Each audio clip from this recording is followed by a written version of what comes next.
Alright, so today's video is finishing a nice woodworking piece. This is a bar table that I made quite some time ago. It was actually a tree. The walnut I cut down and the maple top I purchased, they were all green.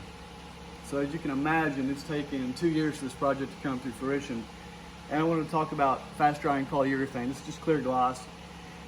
Any woodworker that has ever used this knows that this is can be a real major pain.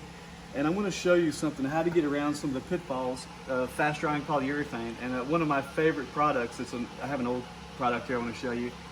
But I use, for the base of this, of course the process for the top is going to be different, we'll talk about that. But look down here, I use this fast drying polyurethane as a flood coat. And I'll flood this area. If you'll notice right here, like take your hand, you flood the area, sand off any imperfections. It'll get nice and smooth. It may take 2 or 3 coats. Put it on with a towel, brush it off. Sand your imperfections out. And this was a little bit coarse. The can says 220 grit to level, but I find in a lot of cases that's a little bit aggressive. On a random orbit, you know, you could kind of get by. But usually I use 600 just to try to get everything down. I've got a little bit of a fill area right here that I didn't quite like. But anyway, that's irrelevant to the video. But do this by hand.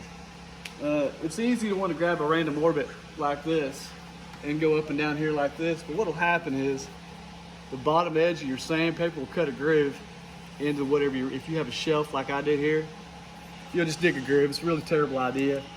The best alternative is to not even touch this with sandpaper, or try to maybe put some masking tape down and then go back over it by hand and get the best you can in the groove. But I recommend not using a random orbit. And if you use it up here, don't use it down here, you could have a discrepancy in the way it looks. After you're finished, get everything nice and clean. Just go back over it, get all the dust off of it, and then we're gonna go back over it with one of my favorite products. It's antique oil finish by Minwax. Antique, it's actually an antique can, but it does have a barcode, so it's not super old. It's not dated. But anyway, this is oil-based polyurethane, oil-based antique oil finish. Goes back over this. It's gonna make this beautiful. So I'm gonna cut, get this cleaned up, and we'll come right back. And this will eliminate the need to have to worry about trying to get all of your polyurethane polished out to a perfect shine. All you have to do is get it flat, get it true, and look at this. It's a perfect marriage between the two finishes, and that's all there is to it. All right, so for this area here, I wanted to highlight this area. If you have a run, like I said, this was flood coat, 3 flood coats. If you can feel it or see it, you're going to see it in the finished product. But I'm going to go ahead and for this purpose of this video, I'm just going to go ahead and just try to go over it and show you what I mean with this antique wood finish.